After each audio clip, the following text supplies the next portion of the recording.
Today, I want to introduce myself to you. I'm Pastor Rex Duhina, born in Iloilo, Dumangas, Iloilo. I'm 4 of 7 children of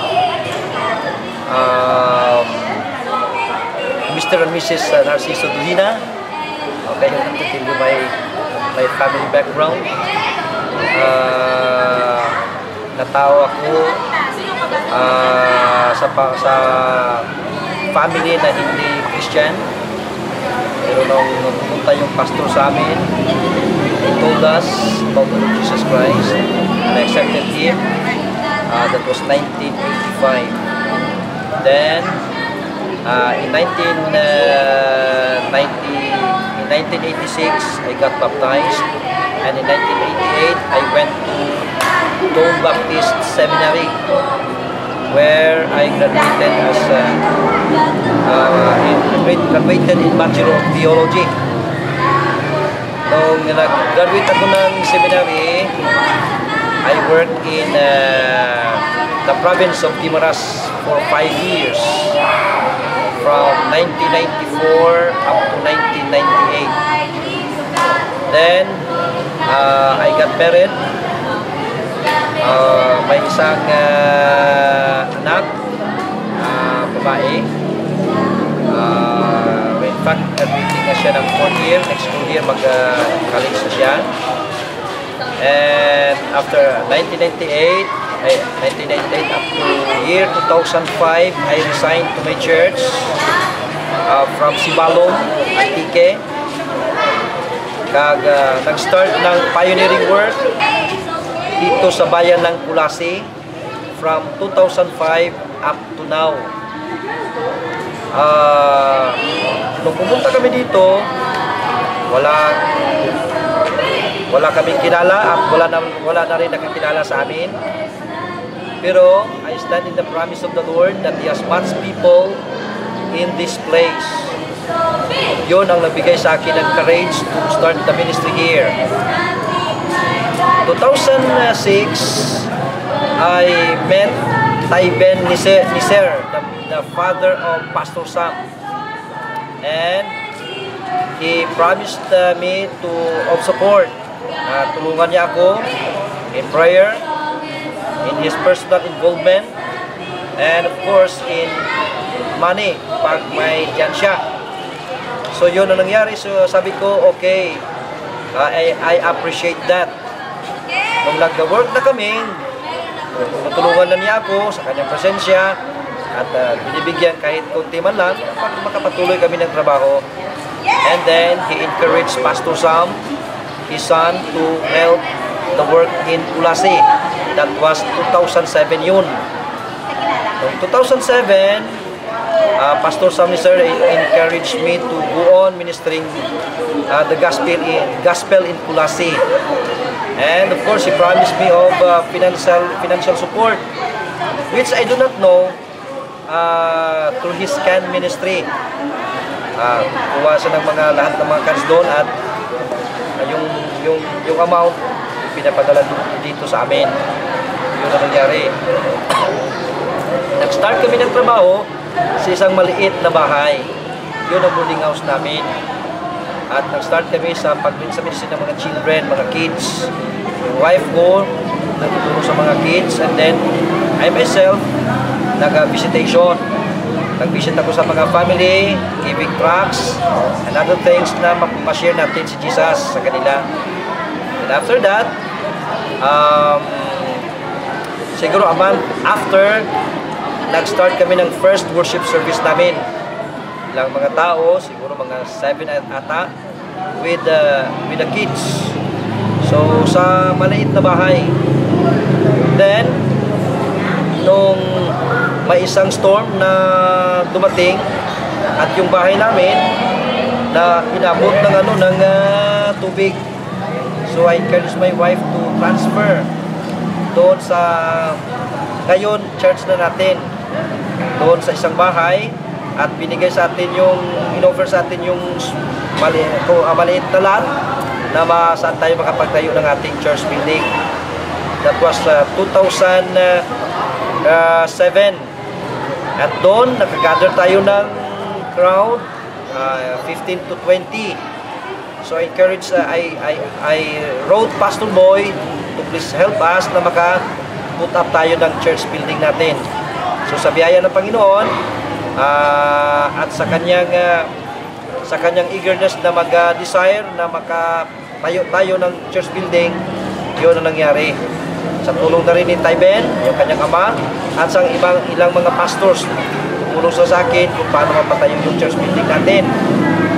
So, nagkaroon ng kahit kunting problema. Kasi yung church na yon, skeleton pa lang, wala pang wall, hindi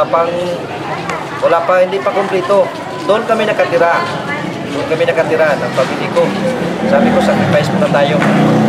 Continue yung ministry natin. We started the ministry in Trompa. We use a piece of bamboo and put the 2 trumpets. Then preaching every morning. And then, until such time, there was a station manager who heard my preaching and he encouraged me to preach over the radio. That's the reason why, through the ministry of radio, maraming nakikinig sa programa natin. At maraming tumanggap kay Jesus na sarili nilang tagapagligtas. Yon, nag-grow ang church natin dito sa Colase in number, and of course,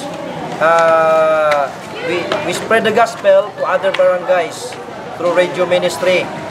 Na 2008 or 2009 na tao yung trabaho natin sa may Barangay Osorio. Barangay Osorio, yung Light Bearers Fellowship Church in Osorio. And then, 2011, natao yung work natin sa Barangay Valderrama, LBFC Valderrama.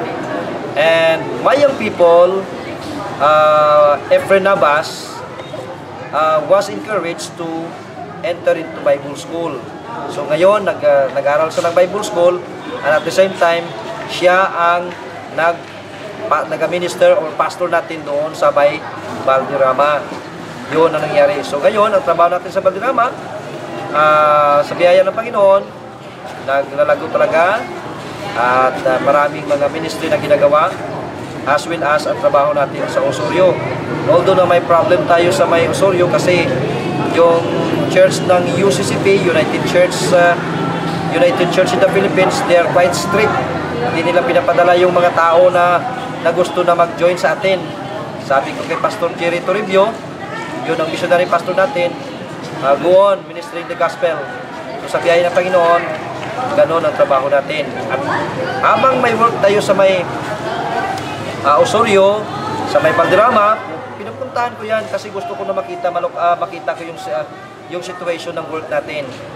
At doon, nag-preference na rin ako.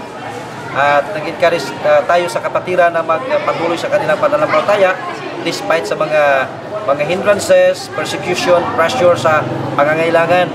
Sabi ko sila, go. So, sa biyaya ng Panginoon, patuloy sila nag-serve sa Panginoon natin. While, dito sa main church natin, yung mother church natin dito sa Colase, marami tayong ministry na ginagawa. Patuloy ang radio ministry. May work tayo sa Philippine National Police. I preach there every Thursday morning, 9 to 10 o'clock in the morning. And then we have also a ministry in 4Ps. 4Ps, ang 4Ps na yon, Pantawid Pamilya Pilipino Program.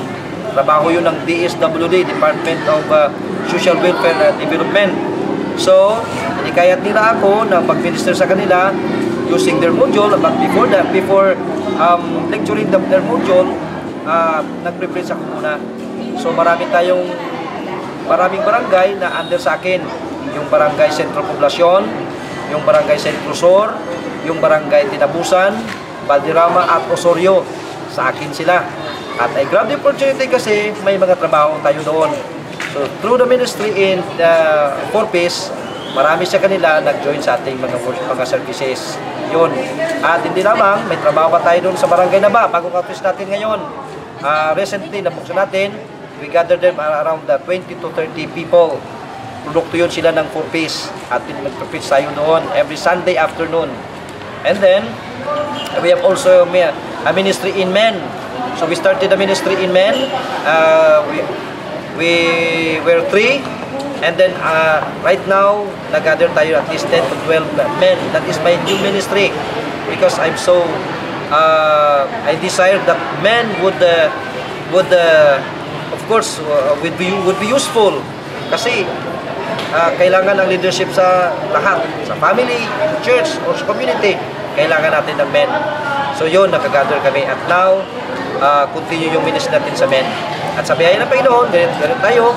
Although may mga conflict na rin sa physical natin, may pinifeel tayo na parang maghihindran sa atin. Sa biyaya ng Panginoon, nakaraos din tayo. At salamat na rin sa inyong binibigay na tulong sa amin. Yung prayer ninyo, salamat talaga. Yung encouragement nyo sa akin, salamat talaga. Yung finances na binigay nyo sa amin, salamat talaga. At rest assured of our prayer also. We always remembering you in our prayer. Your pastor, his family, and the deacons and officers there at FFC California. Rest assured of my prayer to you. Our prayers to you. The pastor in Barbasa, Pastor Ronnie, my brother. We are praying all of you. Na sana patuloy natin yung gawain dito sa Colossus sa Antique, at yung plan ko, yung vision ko na ma-reach out natin yung ibang pang mga municipalities at barangay islands. Yun ang vision ko.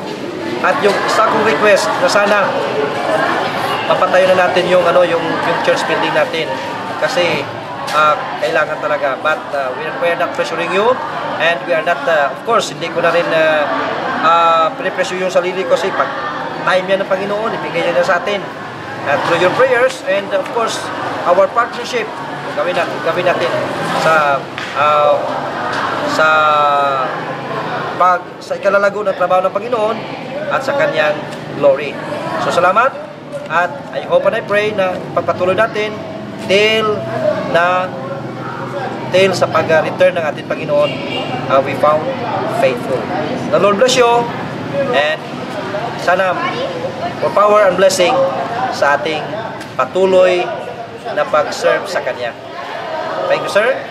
And hope na magkikita tayo kung hindi pa bumalik ang ating Panginoong Kristo. God bless you all. Bye-bye.